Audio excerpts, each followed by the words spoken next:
اعوذ باللہ من الشیطان الرجیم بسم اللہ الرحمن الرحیم الحمدللہ رب العالمین الصلاة والسلام علی اشرف الانبیاء والمرسلین وخاتم النبیین بالقاسم محمد اللہم صلی اللہ وعلى أهل بيت الطيبين الطاهرين المظلومين المعصومين ولعن الله على أعدائهم أجمعين أما بعد قال رسول الله صلى الله عليه وآله وسلم إن لقتل الحسين حرارة في قلوب المؤمنين لا تبردوا أبدا صلوات پڑھ دے محمد وآل محمد پر محمد وآل محمد۔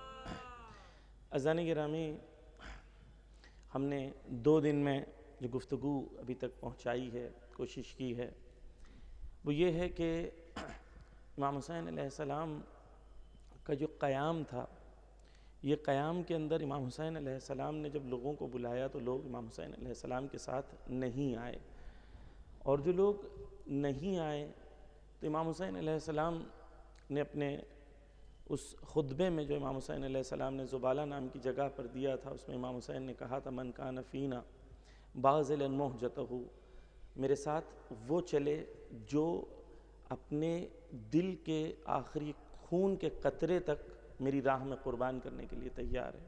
اس پہ ہم نے گفتگو کی، بذل کیا کسے کہتے ہیں، مہجت کسے کہتے ہیں، اور امام کی اس جملے سے امام کا کیا مراد ہے، اس کو سمجھنے کی ہم لوگوں نے کوشش کی، اور جس میں ہم نے یہ سمجھنے کی کوشش کی کہ حقیقت میں امام جو ہوتا ہے وہ لوگوں کو بلاتا ہے سعادت کی طرف، لوگوں کو بلاتا ہے کمال کی طرف، اور کمال ہمیشہ عطا کرنے میں ہوتا ہے، کمال حاصل کرنے میں نہیں ہوتا۔ اور امامت وہ تصور ہے کہ امام آگے چلے اور امت پیچھے چلے امام کے، ایسا نہ ہو کہ صرف امام چلے اور امت پیچھے کھڑی رہے، نہ، امام چلے اور امت بھی پیچھے ساتھ میں چلے۔ اور یہ مشکل تھی اماموں کے دوران کہ لوگ اماموں کے ساتھ نہیں چلنا چاہتے تھے، اماموں کے مددگار اور اماموں کے ناصر نہیں بننا چاہتے تھے۔ اس کے لیے امام نے کہا کہ میرے ساتھ وہ چلے جو اپنے جگر کا خون میری راہ میں قربان کرنے کو تیار ہو، پہلی چیز یہ۔ پھر امام نے کہا وَمُوَطِّنًا عَلَى لِقَاءِ اللَّهِ، اور وہ اپنے وطن حقیقی کو لقاء اللہ اور اللہ کی ملاقات قرار دے، اپنی نفس کے لیے حقیقت میں پہچانے کہ میری نفس کی حقیقی منزل خدا تک پہنچنا ہے، اور وہ وطن حقیقی ہے میرا۔ یہ ایک چیز ہے، یہ 2 مجلسوں میں 2 پوائنٹس آپ کے سامنے پیش کرنے کی کوشش کی۔ جب تک ہم کربلا سے موت کا صحیح تصور نہیں لیں گے، جب تک ہم زندگی ویسی نہیں گزار سکتے جیسی کربلا والے چاہتے ہیں۔ کیونکہ کربلا ہمیں سکھاتا ہے موت خاتمہ نہیں ہے، موت بقا ہے، اور یہی بقا حاصل کرنے کے لیے جو شہدائے کربلا ہے وہ امام حسین کے ساتھ موجود تھے۔ کل آپ کے سامنے موت کے سلسلے میں گفتگو کی کہ موت کیا ہے، موت کسے کہتے ہیں، موت تبدیلی کا نام ہے، خاتمے کا نام نہیں ہے، اور قرآن سے اور دیگر مفاہیم آپ کے سامنے پیش کرنے کی کوشش کی گئی۔ کیونکہ اس سلسلے کی آج آخری مجلس ہے، اس میں گفتگو بہت کرنے کی گنجائش ہے، لیکن آج میں آپ کے سامنے، کیونکہ یہاں پر آخری مجلس ہے، پھر اس کے بعد درگاہ حضرت عباس علیہ السلام میں آج سے 3 دن مجلس ہے، تو میرے لیے کلیئر نہیں ہے کہ وہی 6-7 میں کنٹینیو کروں یا نہیں، تو میں آج خلاصتاً آپ کے سامنے کچھ چیزیں خلاصے کے طور پر پیش کروں گا ایک ایک کر کے۔ عزیزان گرامی، جو لوگ امام حسین علیہ السلام کے ساتھ نہیں جڑ سکے، ان کی علتیں کیا تھیں، کیا ریزنز تھے جس کی وجہ سے لوگ امام حسین کے ساتھ نہیں جڑ سکے؟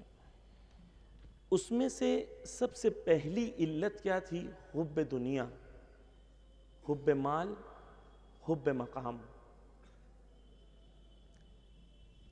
یہ وہ چیز ہے کہ انسان جانتا ہے کہ صحیح کیا ہے، غلط کیا ہے، اچھا کیا ہے، برا کیا ہے، لیکن اس طرف سے نفس کے اندر حب مال حب مقام کی کشش اتنی اسٹرانگ اٹریکشن ہوتا ہے کہ انسان جانتے ہوئے بھی وہ نہیں جاتا حق کی طرف، کیونکہ دو اٹریکشن اس کی طرف ہوتے ہیں، ایک حق کا، حق کے لیے اسے قربانی دینی ہوگی، ایثار کرنا ہوگا، دوسری طرف سے حب مال ہے جس میں اسے قربانی ظاہر طور پر مادی نہیں دینی ہے، اسے مال و دولت و ثروت ملے گا، اس کی نفس کو چوز کرنا پڑتا ہے، چوائس لینی پڑتی ہے کہ یہ دونوں چیزوں کے درمیان وہ کیا چوز کرے۔ اگر اس کے دل میں معرفت دنیا اور دنیا کی محبت اور مقام اور مال کا غلبہ حاصل ہے تو وہ جانتے ہوئے کہ یہ حق ہے اس کا ساتھ نہیں دے گا۔ کوفہ والے کیا انہیں نہیں پتا تھا امام حسین کون ہے؟ بچپن گزرا امام کا، کوفہ میں امام وہاں تھے، بچپن نہیں، بڑی ایج جو امام کی تھی وہاں پر گزری، لیکن ایک عرصہ امام کوفہ میں رہے، یہ لوگ نہیں جانتے تھے، جانتے تھے لیکن ساتھ نہیں دیا۔ ان لوگوں نے جنہوں نے خط لکھا امام کو بلایا، کیا یہ نہیں چاہتے تھے کہ امام آئیں؟ چاہتے تھے، لیکن یہ تب تک چاہتے تھے جب تک ان کی دنیا محفوظ رہے اور امام کی محبت بھی رہے،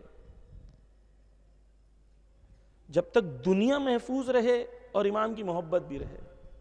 لیکن جب دنیا کو خطرہ ہونے لگتا ہے تو انسان کو دونوں چیزوں میں سے ایک چیز کو بذل کرنا پڑتا ہے، ایک چیز کو سیکریفائز کرنا پڑتا ہے۔ جب دونوں چیزیں آمنے سامنے آتی ہیں، جب تک میری دنیا بھی سیف ہے، میری دین بھی سیف ہے، جب تک تو کوئی مسئلہ ہی نہیں ہے، لیکن جب دونوں سامنے آتی ہیں تو پتہ چلتا ہے کہ میں نے کون سی چیز کو زیادہ ویلیو دی ہے۔ اور کوفہ والوں کے لیے وہ حب دنیا وہ زیادہ ویلیویبل تھی، اس لیے ان لوگوں نے یہ قبول کیا کہ مسلم شہید ہو جائیں، امام حسین شہید ہو جائیں، لیکن میری دنیا بچ جائے۔ تو حب دنیا پہلی چیز ہے، کیونکہ مجھے پوری مجلس اس پہ نہیں پڑھنی ہے، خلاصتاً آپ کے سامنے پیش کرنا ہے۔ عزیزان گرامی، قرآن میں رسول سے زیادہ کس نبی کا ذکر ہے؟ حضرت موسیٰ کا۔ قرآن میں سب سے زیادہ کس نبی کا ذکر ہے؟ حضرت موسیٰ کا۔ علماء کہتے ہیں 700 سے زیادہ آیتیں قرآن میں حضرت موسیٰ اور داستان حضرت موسیٰ اور فرعون کے سلسلے میں ملتی ہیں۔ تو خدا نے ان آیتوں کو کیوں بھیجا ہے؟ خدا تو قرآن بھیج رہا ہے، اس میں مجھے داستان سٹوری ٹیلنگ کیوں کر رہا ہے؟ مجھے قصے کہانیاں کیوں سنا رہا ہے خدا؟ تو خدا کیا کہے گا؟ میں قصے اس لیے بھیج رہا ہوں فَاعْتَبِرُوا أُولِي الْأَبْصَارِ، تاکہ تم صاحب بصیرت بنو اور صاحب بصیرت بن کے ان واقعات سے عبرت کو حاصل کرو، لیسنز کو لو۔ توجہ چاہوں گا، قرآن میں موسیٰ کے مقابلے میں یا نبی کے مقابلے میں 3 فورسز ہیں جو مقابلے میں سامنے آتی ہیں، جو موسیٰ کے پیغام کو، حق کے پیغام کو روکنا چاہتی ہیں۔ اس میں سے سب سے پہلی کون سی ہے؟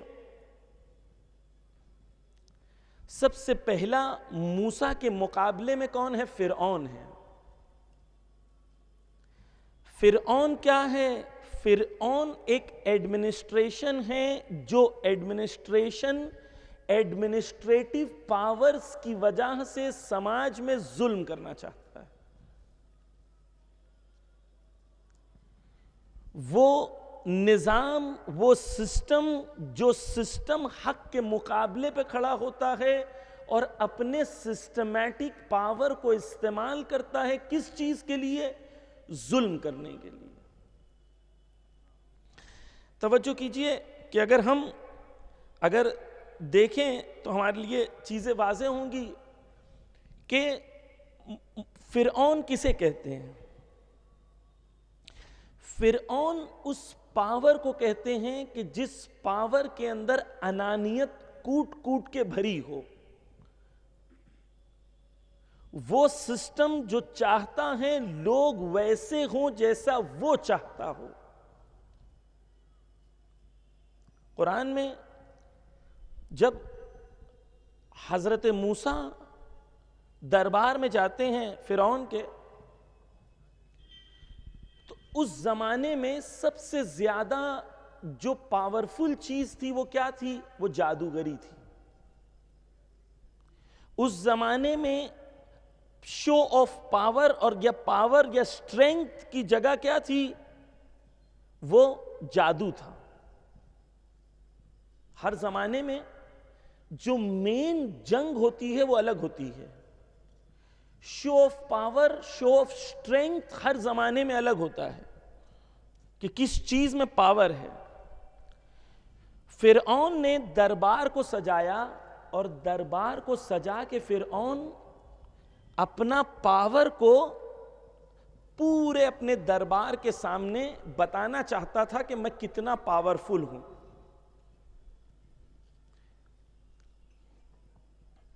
اور حضرت موسیٰ فرعون کی اس شو آف پاور میں وہاں پر دشمن کے پلیٹ فارم پر، دشمن کے دربار میں جا کے وہاں پر فرعون کا مقابلہ کیا. کس چیز سے؟ وہی چیز سے جسے فرعون نے اپنے لیے اسٹرینگتھ، قوت و قدرت سمجھی تھی. آپ تصور کریں فرعون نے کیوں بلایا موسیٰ کو؟ اس لیے بلایا کیونکہ میں ہار جاؤں گا. فرعون نے اس لیے بلایا تھا کیونکہ میں ہار جاؤں گا؟ نہیں، فرعون نے اس لیے نہیں بلایا تھا. فرعون نے بلایا اس لیے تھا کہ میرے پاس وہ جادو کا پاور ہے کہ اس جادو کے پاور سے میں موسیٰ کو ذلیل کر دوں گا. اس لیے بلایا تھا. خدا نے موسیٰ سے کہا جاؤ، ان اللہ معنا، میں تمہارے ساتھ ہوں، جاؤ. معیت ہے میری تمہارے ساتھ، میں تمہارے ساتھ ہوں، ہمراہ ہوں تمہارے. موسیٰ گھبرا رہے تھے. خدا نے کہا ان اللہ معنا، میں تمہارے ساتھ ہوں، جاؤ میرے ساتھ. موسیٰ آگے گئے. توجہ چاہوں، یہاں پر موسیٰ نے اپنا عصا پھینکا، وہ اژدہے میں تبدیل ہو گیا، سانپ میں تبدیل ہو گیا، اس نے سب کو کھا گیا. کیونکہ بات خلاصے میں بیان کر رہا ہوں. ہوا کیا؟ ہوا یہ کہ فرعون جو اپنا پاور سمجھ رہا تھا وہ پاور میں اس کی ہار ہو گئی لوگوں کے سامنے. کس کے سامنے؟ اس کے لوگوں کے سامنے. کہاں پر؟ اس کے بنائے ہوئے پلیٹ فارم پر. اس نے پلیٹ فارم بنایا تھا. خدا کی خدائی یہ ہے کہ پلیٹ فارم بناتا دشمن ہے. اگر مومن اور موسیٰ اگر مقابلے پہ آ جائے تو وہی پلیٹ فارم کو استعمال کرتے ہوئے موسیٰ کی راہ پہ چلتے ہوئے فرعون کو نابود کر دیتا ہے. واضح ہے. اب یہ موسیٰ کے سامنے آئے، موسیٰ سامنے آئے. جو جادوگر تھے وہ جادوگروں نے جب دیکھا کہ یہ جادو نہیں ہے، معجزہ ہے، تو جادوگروں نے، قرآن میں ہے کہ جادوگروں نے کہا کہ ہم ایمان لے آتے ہیں موسیٰ پر اور موسیٰ کے خدا پر. توجہ چاہتا ہوں، فرعون نے کیا کہا یہاں پر؟ فرعون نے یہ کہا کہ کیسے ممکن ہے کہ جب تک میں نے اجازت نہیں دی جب تک تم ایمان لے آئے؟ یعنی میری اجازت کے بغیر ایمان لائے کیسے؟ یعنی فرعونیت اس سسٹم کا نام ہے جس سسٹم میں کیا آپ بلیو کریں گے، کیا آپ ایکسپٹ کریں گے، کیا آپ ریجیکٹ کریں گے، آپ ڈیسائیڈ نہیں کریں گے، وہ جو بیٹھے ہوئے ہیں وہ ڈیسائیڈ کریں گے. انہیں اختیار نہیں ہے. بس موسیٰ کے مقابلے میں جو سب سے پہلا پاور آتا ہے وہ کون ہے؟ وہ ایڈمنسٹریٹو طور پر ظلم کو سپورٹ کرتے ہیں یا ظلم کو ایگزیکیوٹ کرتے ہیں. ہو سکتا ہے زمانے کے حساب سے نام بدلتے رہیں لیکن سسٹم فرعونیت کا وہی ہوگا. پتا چلا کہ موسیٰ کی ولادت ہوگی اور نظام کو پلٹ دیں گے تو کئی بچوں کے قتل کے لیے تیار ہے. لیکن خدا کی خدائی بھی یہ ہے کہ خدا نے وہی موسیٰ کو وہی فرعون کے محل پہنچوایا اور فرعون کی بیوی کے ہاتھوں تربیت بھی کروائی. تو پہلی چیز توجہ چاہوں گا، پہلی چیز جو مصلح، صلوات پڑھ دے محمد و آل محمد پر. اذان ہو رہی ہے، اذان کے احترام میں ہم لوگ کچھ دیر خاموش ہوں. انشاءاللہ آپ لوگ بیٹھے بیٹھے آہستہ آہستہ صلوات پڑھتے رہیں. اللہم صلی علی محمد و آل محمد، اللہم صلی علی محمد و آل، اللہم صلی علی محمد و آل.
صلوات پڑھ دے محمد و آل محمد پر. اللہم صلی علی محمد و آل.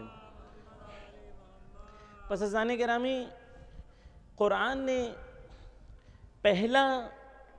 پہلی چیز جو ہمیشہ ایک مصلح، اصلاح کرنے والے اور ریفارمرز کے سامنے کھڑی ہوتی ہے، وہ کون ہے؟ وہ فرعونیت ہے، وہ نظام ہے، وہ سسٹم ہے جو سسٹم کے طور پر ظلم کرنا چاہتا ہے.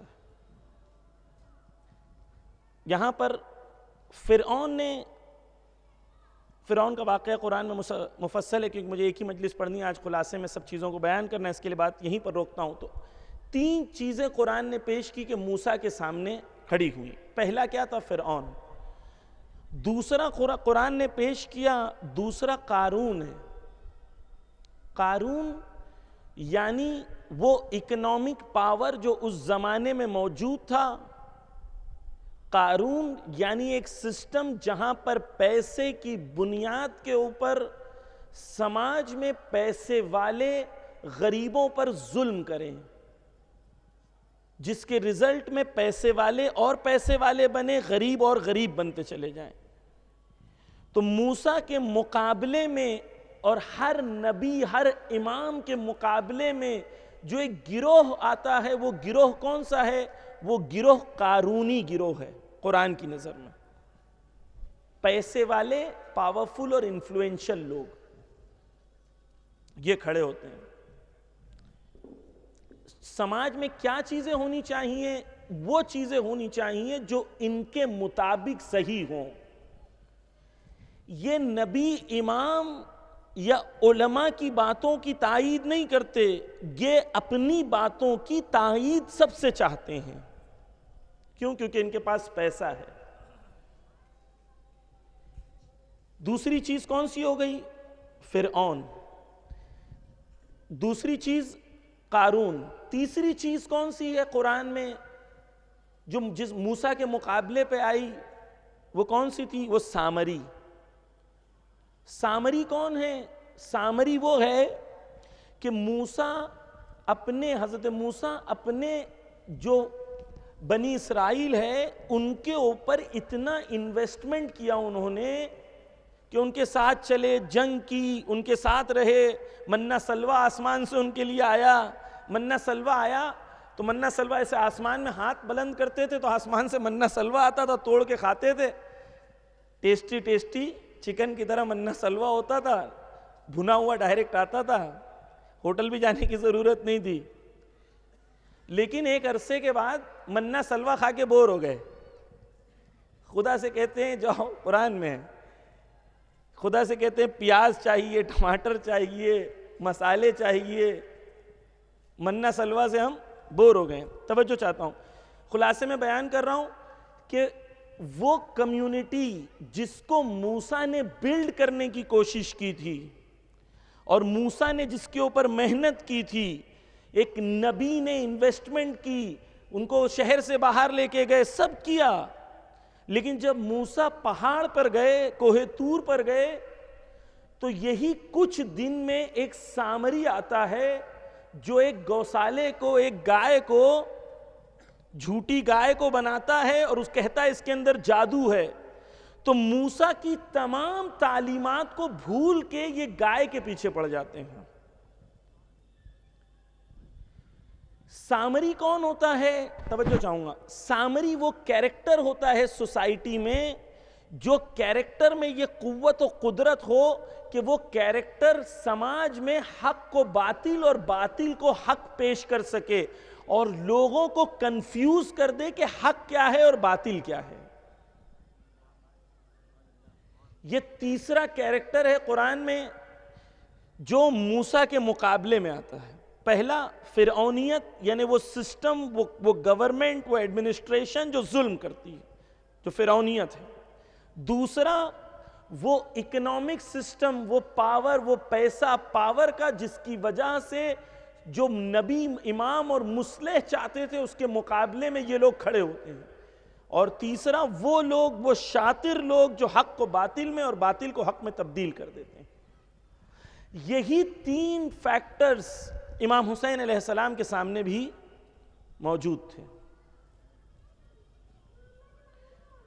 پہلا امام کے سامنے جو اس زمانے کا فرعون تھا وہ یزید تھا۔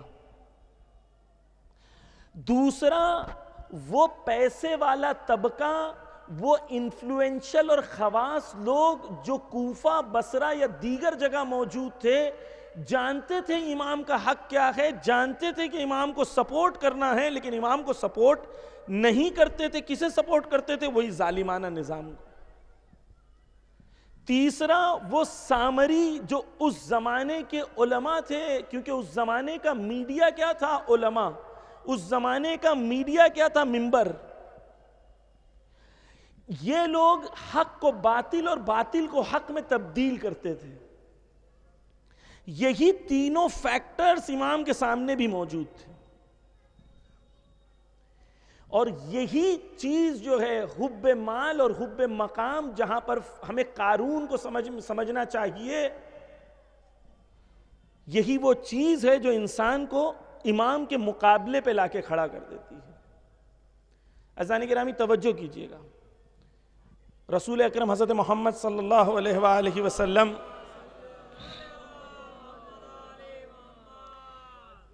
کہتے ہیں ابو ذر سے، اے ابو ذر سنو، حب مال اور حب مقام کیا چیز ہے پتہ ہے؟ کہتے ہیں جیسے ایک بھیڑیا ہوتا ہے جو خوکار ہوتا ہے،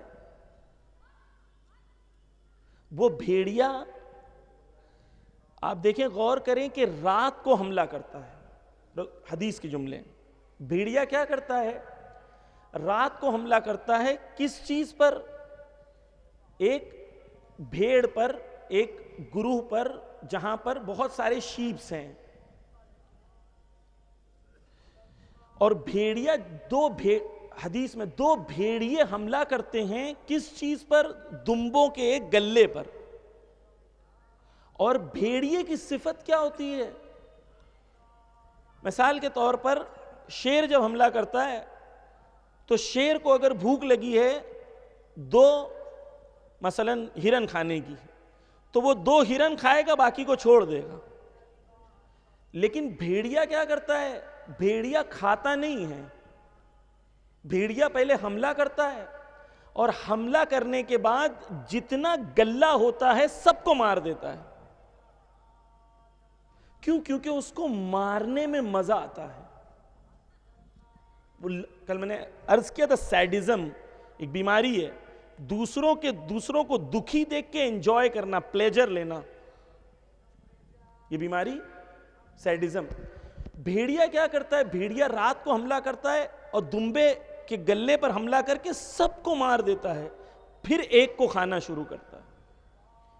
رسول کہتے ہیں ایمان کے لیے حب مال اور حب مقام ایسا ہے جیسے کہ دو بھیڑیے اس گلے پر حملہ کرتے ہیں،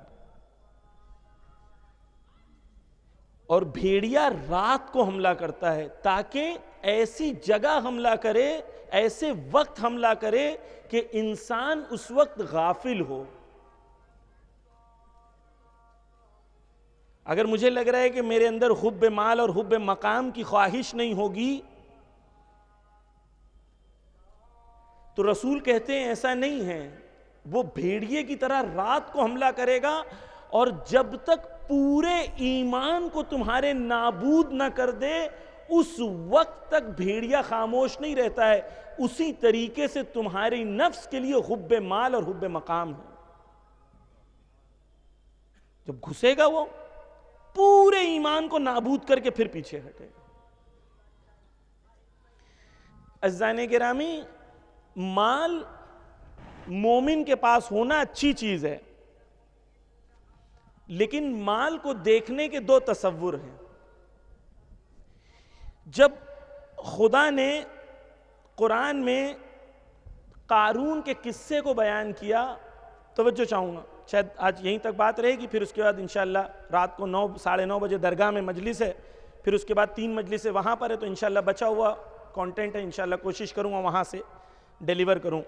توجہ کیجئے، قرآن میں قارون کا جو قصہ ہے، قارون کے سلسلے میں خدا فرماتا ہے ہمیں پہچاننا ہے، کہیں وہ قارون کی صفت ہمارے اندر تو نہیں ہے، اور اگر قارون کی صفت ہمارے اندر ہے تو یقین جان لے کہ ہم امام کو سپورٹ نہیں کر سکتے، کیونکہ صفت خدا نخواستہ ہمارے اندر۔ توجہ کیجئے، خدا قرآن میں کہتا ہے ان القارون کان من القوم موسیٰ، پہلی قارون کی صفت یہ تھی کہ قارون موسیٰ کی قوم میں سے تھا۔ تو ضروری نہیں ہے کہ قارون یا قارونی سسٹم یا وہ مالدار ہمیشہ دشمن میں سے ہوں، یہ عین ممکن ہے کہ قارون موسیٰ کی قوم میں سے ہو۔ تفسیر میں علماء بیان کرتے ہیں، اماموں نے فرمایا کہ قارون موسیٰ کا ریلیٹیو بھی تھا، اور سٹارٹ میں مومن انسان بھی تھا، جب تک اس کے پاس اتنا مال و دولت نہیں آیا کہ مال و دولت کا نشہ اس کے دماغ پر چڑھ گیا۔ قارون اس وقت تک بالکل مومن انسان تھا۔ تو اگر ہم آج لوگوں کو دیکھتے ہیں کہ بہت پہلے اچھے تھے، آج ایسے ہو گئے، تو قرآن نہیں پڑھا ہم نے، تو ہمیں واضح نہیں ہے، کیونکہ قرآن میں بھی ایسا ہی ہے۔ وہ جو نبی کے مقابلے میں، امام کے مقابلے میں، حق کے مقابلے میں کھڑا ہو جاتا ہے، کل عین ممکن ہے کہ ایک مومن اور نیک انسان رہا ہو، لیکن نفس پر قابو نہیں تھا۔ توجہ کیجئے، فبغى علیہم، پھر قارون نے کیا کیا؟ بغاوت کیا، دھوکہ دیا، ظلم کیا، کس کے اوپر؟ عوام کے اوپر. وَآتَيْنَاهُ مِنَ الْكُنُوزِ، قرآن میں ہے کہ خدا نے، خلاصے میں بیان کرتا ہوں، خدا نے قارون کو اتنی دولت دی تھی کہ قارون کے پاس جو چابیاں تھیں، چابیوں کی گچھے اٹھانے کے لیے قرآن کی آیت میں ہے کہ کئی جوان ہوتے تھے، جو کئی جوان مل کر صرف چابیاں اٹھاتے تھے کہ قارون کے پاس اتنی دولت تھی اس زمانے میں. لیکن خدا نے کیا کہا؟ فَآتَيْنَاهُ، ہم نے عطا کیا تھا قارون کو. دو نظریے ہیں، توجہ چاہوں گا. قارون کیا، خدا کیا کہہ رہا ہے؟ میں نے عطا کیا تھا. فَآتَيْنَاهُ. اب اسی کے اندر یہ ہے کہ اس نے بغاوت کی، اور پھر بغاوت کے بعد جو ہے وہ لوگوں کے درمیان، آیت قرآن کی، لوگوں کے درمیان اترا کے چلتا تھا. تو موسیٰ نے، اور موسیٰ نے نہیں، ان کے جو قوم والے تھے علماء نے قارون کو سمجھایا اور قارون کو کہا کہ تم اترا کے نہ چلو زمین پر، کیونکہ خدا اترا کے چلنے والوں کو پسند نہیں کرتا. وقت نہیں ہے وگرنہ اس کی تفسیر میں جانے کے لیے. توجہ کیجئے گا. اس کے بعد کیا ہوتا ہے؟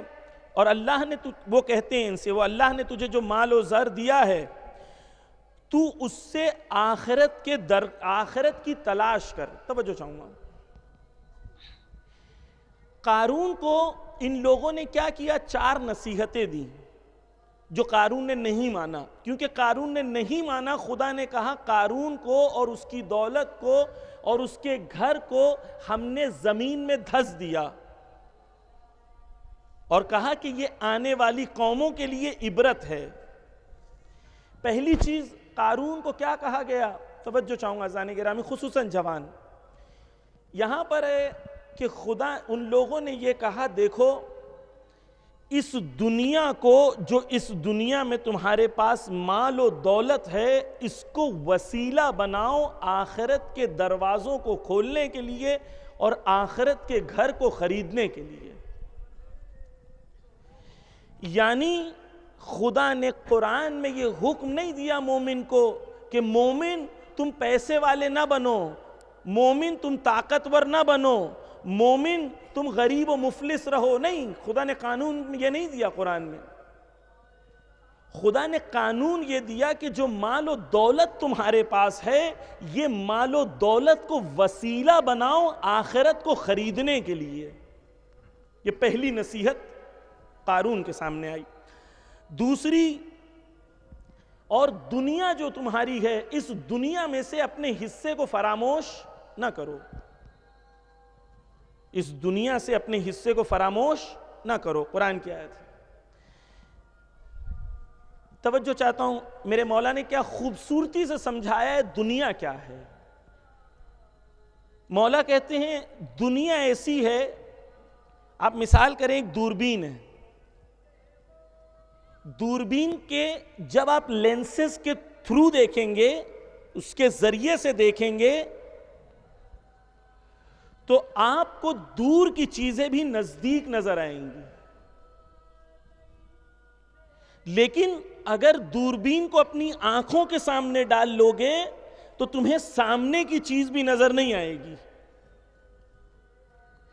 مولا کہتے ہیں دنیا کی محبت ایسی ہے کہ دنیا کو تم نے اگر وہ بنایا کہ دنیا کے وسیلے سے آخرت کو دیکھنا چاہتے ہو تو دنیا بہت اچھی ہے، اور اگر دنیا کے اوپر نگاہ کری، اس کو تھرو نہیں کر پائے، تو یہی دنیا تمہیں اندھا کر دے گی. مولا کیا کہہ رہے ہیں؟ مولا کہہ رہے ہیں دنیا بری چیز نہیں ہے، لیکن دنیا کو وسیلہ بناؤ آخرت کے لیے. دنیا پر رک جاؤ گے تو یہی دنیا تمہیں معاویہ، یزید و فرعون بنا دے گی. عزیزان گرامی، یعنی کیا قرآن میں پیغام دے رہا ہے؟ قرآن پیغام یہ دے رہا ہے، دیکھو قارون نہیں بننا ہے تمہیں. تمہارے پاس مال و دولت ہے، اور تم اگر قارون نہیں بننا چاہتے ہو تو دیکھو دنیا میں اپنے حصے کو فراموش نہ کرو. عزیزان گرامی، ایک شخص ہے، اس کے پاس بہت پیسہ ہے. پیسے کا انسان کیا کرے گا؟ ایک ڈاکیومنٹری بنی ہے ہیپینس کے اوپر، کون سی چیزیں انسان کو خوش کرتی ہیں. تو اس ڈاکیومنٹری میں یہ کہا گیا کہ دنیا کی جتنی دولت ہے وہ آپ کو ایک حد تک خوشی دیتی ہے جس حد تک وہ دنیا میں آپ کے لیے جو ضرورتیں ہیں اس کو فلفل کریں، پلس آپ کو کنوینئنس پرووائڈ کریں یا تھرڈ لیول لگزری پرووائڈ کریں. لیکن ایک عرصے کے بعد دنیا میں جو دولت انسان کے پاس رہتی ہے وہ صرف ایک نمبر ہوتا ہے. بینک میں بڑھ گیا، کم ہو گیا، 2 پراپرٹی تھی 4 ہو گئی، 8 ہو گئی، نہیں ہوئی، 2 کار تھی 5 ہو گئی. انسان کے لیے وہ صرف فگر ہو جاتا ہے. سنیں امیر المومنین کیا کہتے ہیں. میرے مولا کہتے ہیں کہ صلوات پڑھتے محمد و آل محمد. مولا کہتے ہیں کہ دولت کیا ہے؟ مولا کہتے ہیں دولت ایک حد کے بعد انسان دولت کا صرف واچ مین اور نگہبان رہتا. دولت زیادہ ہے، ٹینشن بھی زیادہ ہے. کس چیز کا ٹینشن ہے؟ مولا کہتے ہیں واچ مین ہو تم اس کے، تمہیں اسے سنبھالنا ہے. قرآن کیا کہتا ہے؟ دنیا میں، توجہ چاہوں گا، دنیا میں جو نعمتیں خدا نے بنائی ہیں مومن کے لیے ہے. انسان اچھی زندگی جیے، اچھا کھائے پیے، غریبوں کا بھی خیال کرے، خود غرض نہ بنے، علی کی طرح جیے. توجہ کیجئے، انسان سے خدا نے نہیں چاہا. قرآن کی آیت ہے کہ اپنا حصہ دنیا میں سے نہ بھولو. یعنی کیا؟ جو خدا نے تمہارے لیے بنایا کھاؤ پیو، اسراف نہ کرو، خدا کہتا قرآن میں. بس لیکن انسان کو یہ احساس بھی ہونا چاہیے میں کتنا کھاؤں گا، کتنا پیوں گا. ایک حد کے بعد وہ میرے لیے ویلیوبل نہیں رہتی. پس عزیزان گرامی، جو قارون کو ایڈوائز دی تھی اس کے اندر ایک آخری چیز یہ تھی کہ قارون کو ان لوگوں نے کہا دیکھو قارون، تم دنیا میں فساد نہ کرو، اس پیسے کو استعمال کر کے دنیا میں فساد نہ کرو. ہم مجلس کروائیں گے، مجلس کو سپانسر کریں گے، لیکن یہ مولانا آئیں گے، لیکن یہ ہوگا، لیکن شاعر اس کو بلانا ہوگا، لیکن یہ کر. تم ہوتے کون ہو شرط لگانے والے؟ اگر تم اہل بیت کے لیے کر رہے ہو تو اہل بیت کی خدمت میں حاضر کرو. ان لوگوں کو فیصلہ کرنے دو جو اہل علم ہیں. جاہل پیسے کی بنیاد پر فیصلہ نہیں کر سکتے. یہ لوگ ہیں زمین پر پیسے کی بنیاد پر فساد کرتے ہیں. عزیزان گرامی، قارون کیا ہے؟ قارون ایک پاور کا نام ہے جسے پیسہ کہتے ہیں. جو لوگوں کو لگتا ہے کہ پیسے کی بنیاد پر ہم سب کچھ کر سکتے ہیں. یہ فردی طور پر بھی دیکھ سکتے ہیں، سماجی طور پر بھی دیکھ سکتے ہیں، گلوبل لیول میں بھی دیکھ سکتے ہیں. آپ توجہ کیجئے، انشاءاللہ بچی ہوئی بات میں انشاءاللہ زندگی رہی تو درگاہ پہ پڑھوں گا. انشاءاللہ آگے کی جو باتیں ہیں انشاءاللہ جنگ نرم اور دوسرے پوائنٹس انشاءاللہ. توجہ کیجئے، بس اس پوائنٹس کو میں یہاں پر اسٹیبلش کر دوں. ہندوستان میں پچھلے سال جو ہندوستان کی دولت تھی، جو غریبوں کا حق تھا، اس میں سے 70% دولت ہندوستان کے 1% پیسے والوں کے پاس چلی گئی. غریبوں کو ان کا حق نہیں ملا. یعنی کیا؟ یعنی قارون، یعنی نظام قارون. ہم قرآن کو جب دیکھتے ہیں عزیزان گرامی، اسلام کو جب دیکھتے ہیں، امام کو جب دیکھتے ہیں، امامت کو جب دیکھتے ہیں، تو ہم بہت اپنے تک محدود رکھ لیتے ہیں، جبکہ اہل بیت وہ ذات ہیں جو سب کے لیے ہیں، ہر انسان کے لیے ہیں. قرآن سب کے لیے، ہدی للناس. خدا کہتا میں قرآن ہر انسان کی ہدایت کے لیے آیا ہے. اب توجہ کیجئے، آپ جب بھی افریقہ کے بارے میں سوچتے ہیں تو آپ کے ذہن میں کیا آتا ہے؟ غریب ہے. یہی آتا ہے نا کہ نہیں؟ افریقہ کے بارے میں جب بھی آپ سوچتے ہیں تو آپ کے ذہن میں سب سے پہلی چیز کیا آتی ہے؟ کہ افریقہ بہت غریب ہے، جبکہ حقیقت میں خدا نے افریقہ میں اتنی دولت دی تھی کہ دنیا میں سب سے امیر ترین ملکوں میں سے افریقہ کو ہونا چاہیے تھا۔ صرف توجہ کیجئے کہ 101 کمپنی انگلینڈ کی ہیں، میں نے یہ لندن میں بھی پڑھا ہے، ان کو احساس دلانے کے لیے کہ تم چور ہو۔ مومنین چور نہیں ہیں لیکن وہ چور ہیں۔ توجہ کیجئے 101 کمپنی جو ہیں وہ افریقہ سے ہر سال $1 ٹریلین چوری کر کے لے کے چلے جاتے ہیں۔ یعنی کیا؟ قارون۔ دین کو وسعت کی نگاہ سے دیکھیں عزیزان گرامی، اگر دین پر امپلیمنٹیشن ہوگا تو قارون کو قارونیت کرنے کا موقع نہیں دیا جائے گا۔ غریبوں کو ان کا حق ملنا چاہیے، یہ دین ہے۔ توجہ کیجئے کہ اب میں فگرز کو چھوڑ رہا ہوں لیکن جوانوں کے لیے خالی بیان کر دوں، جو جوان غور سے سنیں کہ کتنا چوری کرتے ہیں۔ $6 بلین ہر سال، 6 billion barrel of oil, $276 billion کا ہر سال چوری ہوتی ہے۔ 79.5 million ounces of gold, $119 billion, 700 carat of diamond, $134 billion, platinum $305 billion کا۔ یہ کیا ہے؟ یہ قارون ہے۔ مولانا مجلس میں یہ سب کیا ہو رہا ہے؟ مجلس میں یہ احساس دلایا جا رہا ہے کہ جب وقت کا امام آئے گا تو اس کا حساب لے گا۔ وقت کا امام آئے گا تو کیا ہے؟ امام نے کہا تھا کہ امام نے کہا میں نے قیام کیوں کیا ہوں امر بالمعروف کے لیے؟ امام سے پوچھا گیا امر بالمعروف کیا ہے؟ امام حسین نے کہا 5 چیزیں ہیں، اس میں سے ایک کیا ہے؟ جو غنائم زمین سے نکلتے ہیں ان غنائم کو حقداروں تک پہنچایا جائے، یہ امر بالمعروف ہے۔ اور امر بالمعروف قیام امام حسین ہے، اور قیام امام حسین کا مقصد کیا ہے؟ ہر حقدار تک اس کا حق پہنچایا جائے۔ مولا کائنات نے جب حکومت بنائی تو کچھ ہی عرصے میں مولا کائنات نے اعلان کیا کہ جہاں تک میری حکومت ہے وہاں تک کوئی شخص ایسا نہیں ہے جس کے سر پر سایہ نہ ہو اور جس کے پاس صاف پینے والا پانی نہ ہو۔ اس زمانے میں صاف پینے والا پانی لگزری تھی۔ اہل بیت اگر ہوتے اور اہل بیت کی حکومت ہوتی تو غنائم جو زمین سے نکلتے ہیں وہ ہر حقدار تک پہنچایا جائے گا۔ یہ گلوبل ویژن ہے اسلام کا۔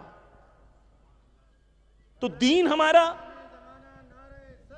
اللہم صلی علی محمد وآلہ، عزیزان گرامی، دین ہمارا صرف یہ نہیں ہے کہ یہ کونے سے وہ کونے تک ہماری ویژن ہے، نہیں، ہماری ویژن گلوبل ہے، ہر انسان کے لیے ہدی للناس ہماری ویژن۔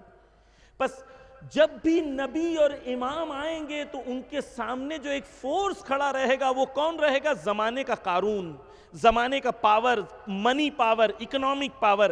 اس کے مقابلے میں مومن کو اتنا قوی و قدرت مند ہونا پڑے گا کہ اس قارون کے مقابلے میں خدیجہ کی طرح اپنی اتنی دولت لانی پڑے گی کہ اس قارون کا مقابلہ کرا جا سکے۔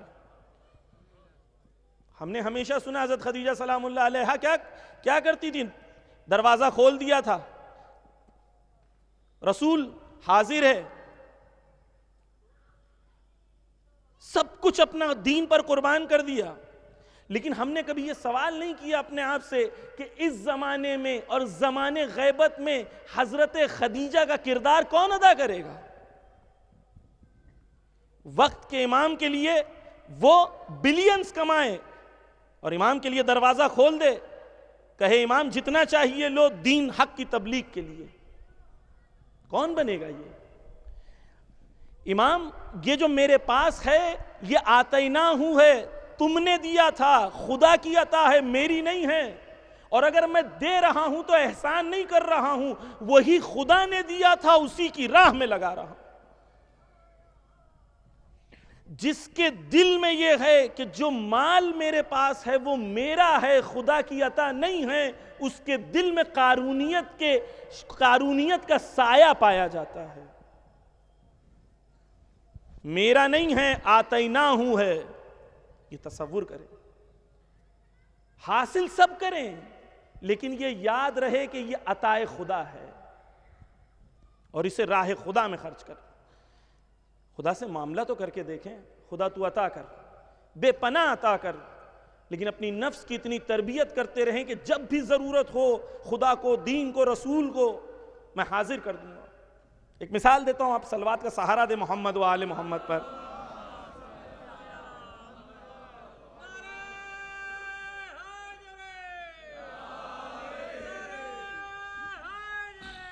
یا اللہم صلی علی محمد و آل محمد۔ عزیزان گرامی، آپ تصور کریں کہ کھوجا شیعہ اثنا عشری جو ہمارے برادران ہیں، وہ ہماری طرح شیعہ ہیں، جو بامبے وغیرہ جاتے ہیں، گجرات جاتے ہیں، وہ جانتے ہیں ان کے عقیدے ہمارے عقیدے ایک ہیں، ہم وہی تقلید کرتے ہیں، وہی نظام کو مانتے ہیں، سب کچھ ایک ہے، ہمارے یہاں کوئی فرق نہیں ہے۔ لیکن وہ پہلے اسماعیلی تھے، اس کے پہلے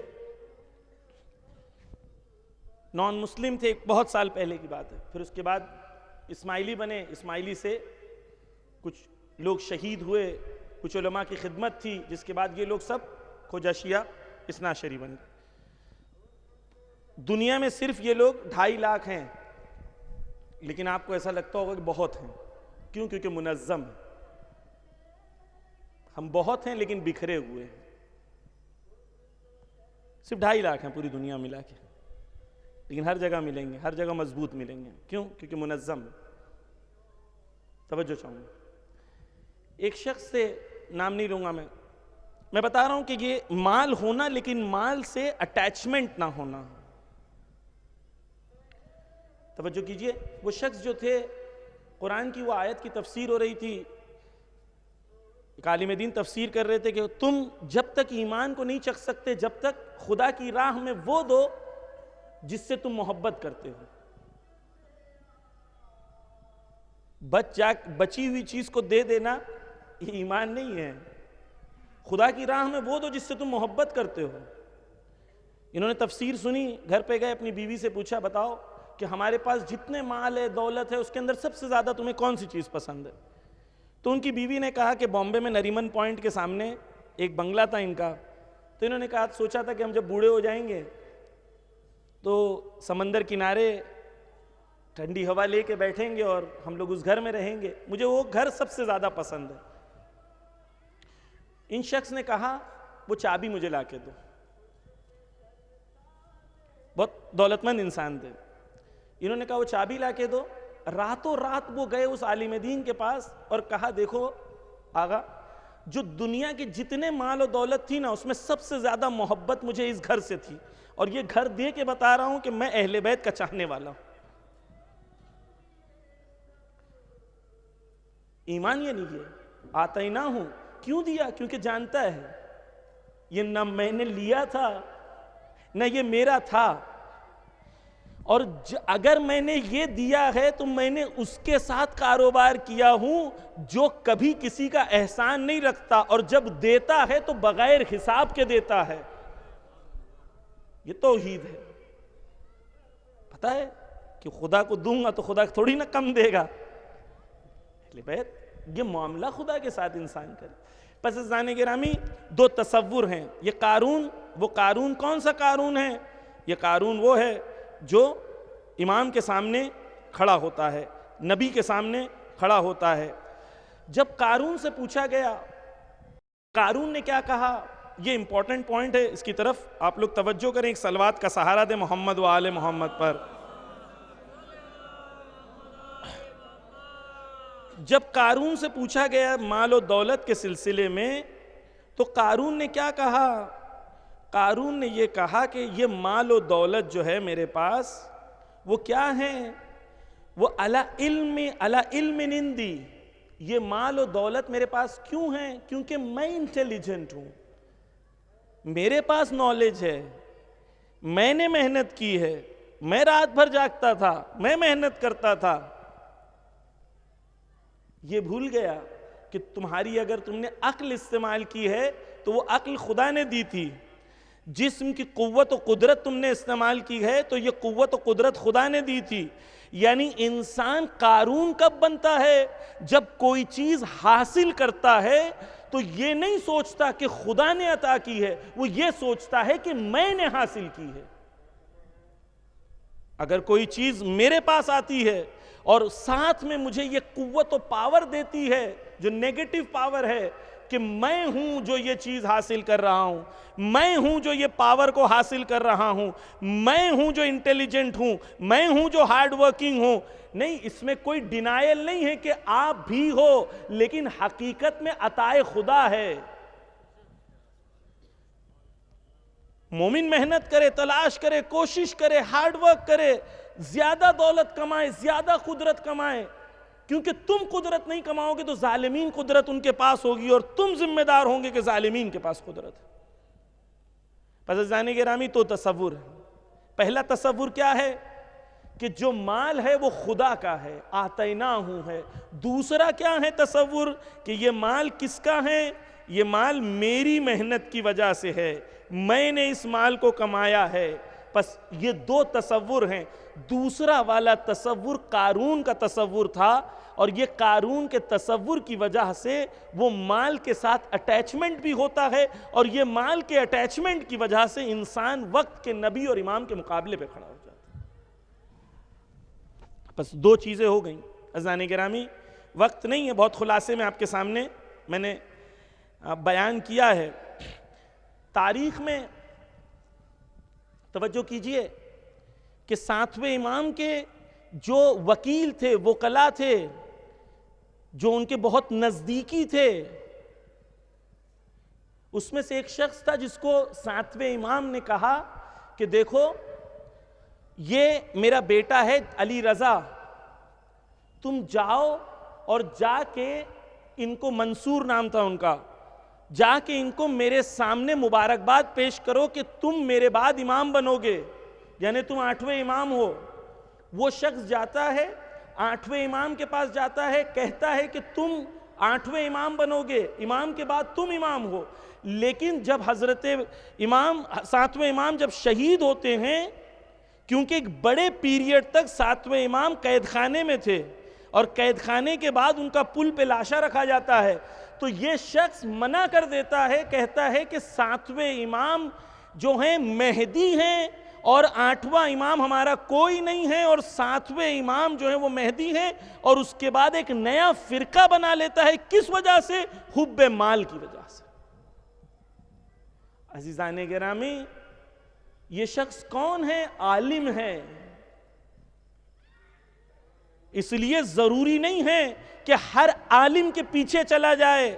یہ دیکھو کہ وہ عالم تمہیں وقت کے امام سے جوڑ رہا ہے یا توڑ رہا ہے۔ یہ دیکھو کہ وہ عالم غیبت کے زمانے میں تمہیں مرجعیت سے اور ولایت فقیہ سے جوڑ رہا ہے یا توڑ رہا ہے۔ اگر جوڑ رہا ہے تو احسان کر رہا ہے، توڑ رہا ہے تو خیانت کر رہا ہے۔ حب مال، حب مقام، پورا واقفیہ کر کے ایک نئی شیعہ فرقہ بنایا گیا۔ کن لوگوں کی وجہ سے؟ وہ لوگ جن کے پاس بڑی تعداد میں مال و دولت، امام کا حصہ موجود تھا، اور یہ لوگ امام کو نہیں پلٹانا چاہتے تھے، کیونکہ اس مال کے ساتھ اٹیچمنٹ ہو گئے۔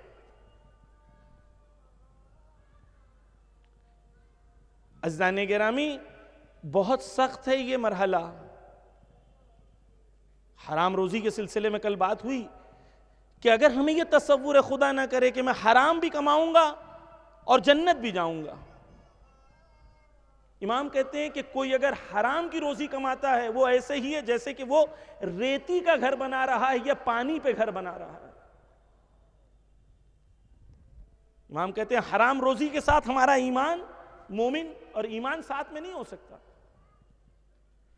پس عزیزان گرامی، ایک نظام جسے کہتے ہیں قارون، جب امام آئیں گے تو امام سے بھی جو 3 بڑی طاقتیں امام کے سامنے کھڑی ہوں گی، ایک فرعونیت، دوسرا قارونیت، اور تیسرا سامریت. انشاءاللہ زندگی رہی تو درگاہ حضرت عباس علیہ السلام پہ آپ کے سامنے پیش کرنے کی کوشش کریں گے کہ یہ سامری کیا ہوتا ہے. اور اس زمانے میں جیسے سب سے بڑی جنگ جادو کی تھی، آج کے زمانے میں سب سے بڑی جنگ سامریت کی ہے، میڈیا کی ہے.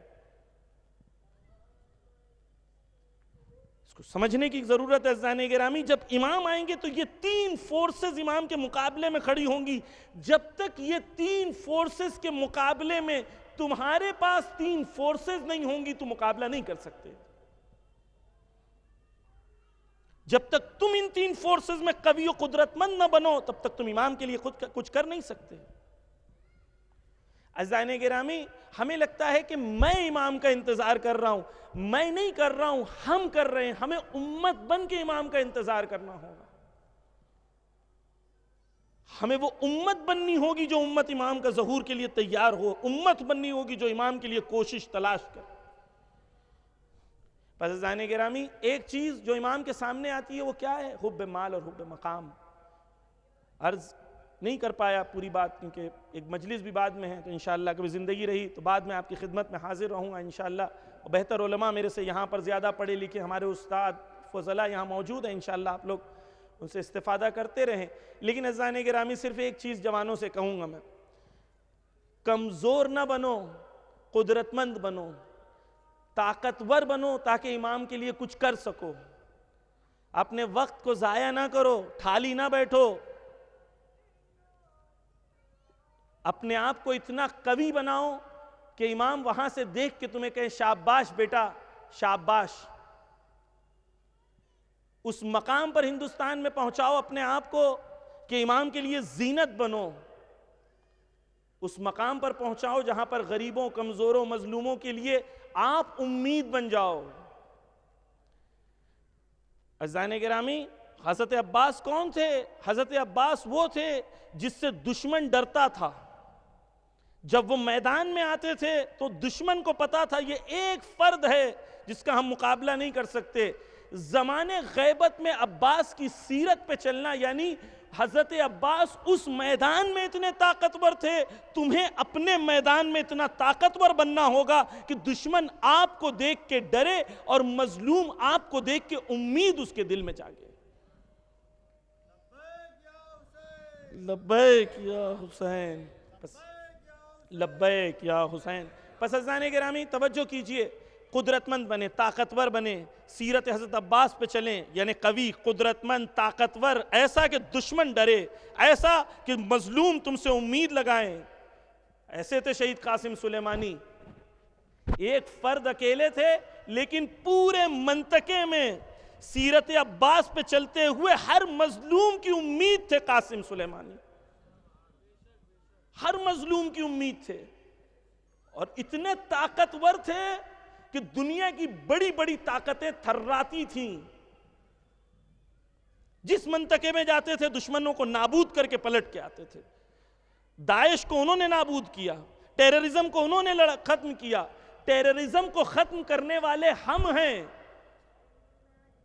ٹیررزم سے لڑنے والے ہم ہیں. کون؟ قاسم سلیمانی. کیوں؟ کیونکہ وہ راہ حضرت عباس پہ چل رہے تھے، سیرت حضرت عباس پہ چل رہے تھے. سیرت حضرت عباس یعنی یہ نہیں کہ یہاں بیٹھو کون سی پارٹی جیتے گی، کون سی ہارے گی، تمہارا وقت اس لیے نہیں ہے. تمہارا وقت اس لیے ہے کہ اس وقت کو استعمال کرو، اتنی قوت و قدرت کو حاصل کرو کہ دشمن مایوس ہو جائے اور جو تمہارے چاہنے والے ہیں امیدوار ہو جائے. وقت کو ضائع نہیں کرو جوانوں. انسٹاگرام پہ چل رہا ہے، فیس بک پہ چل رہا ہے، ریلز چل رہی ہیں، شارٹس چل رہے ہیں، 1 گھنٹہ گزر گیا پتہ نہیں چلا. کون سے امام کا انتظار کر رہے ہیں اگر وقت اس طریقے سے گزار رہے ہیں؟ زانی کے نام. بس یہ دین ہم تک جو پہنچا ہے بڑی عظمتوں کے ساتھ پہنچا ہے، بڑی قربانیوں کے ساتھ پہنچا ہے. زانی گرامی توجہ کیجئے گا کہ عباس کی ایک امید تھی اور امید یہ تھی کہ سکینہ کو پانی مل جائے.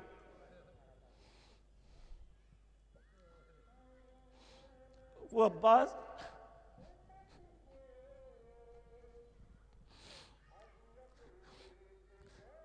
وہ عباس جو دشمنوں کے سامنے بالکل کھڑے ہوتے تھے، للکارتے تھے دشمنوں کو.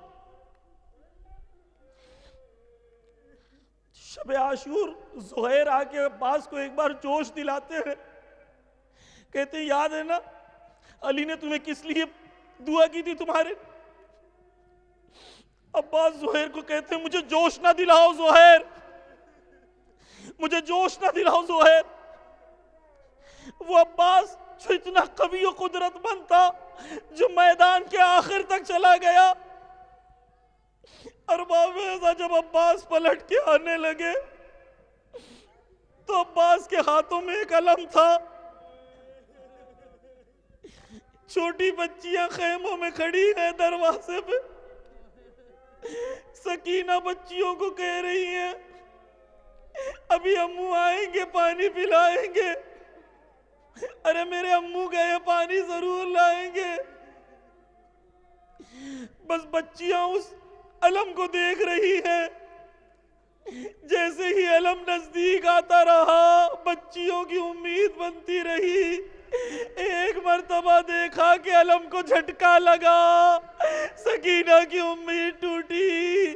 دیکھا علم پھر سے تھم گیا، امید بندھی. پھر علم کو جھٹکا آیا. ارباب ازا، ارے میرے مولا کا دایا بازو قلم ہوا، بائیں بازو سے سنبھالنا چاہا، بایاں بازو قلم ہوا. ارباب ازا سینے سے عباس نے علم کو، سینے سے عباس نے علم کو سنبھالا. مشکیزے کو دانتوں میں رکھا، بس ایک امید ہے پانی پہنچ جائے. ارباب ایسا ایک تیر چلا، مشکیزے پہ لگا. جب مشکیزے پہ لگا مشکیزے کا پانی بہ گیا. عباس کی امید ختم ہوئی. اے سکینہ چچا شرمندہ ہے، گھوڑے کے رخ کو موڑا.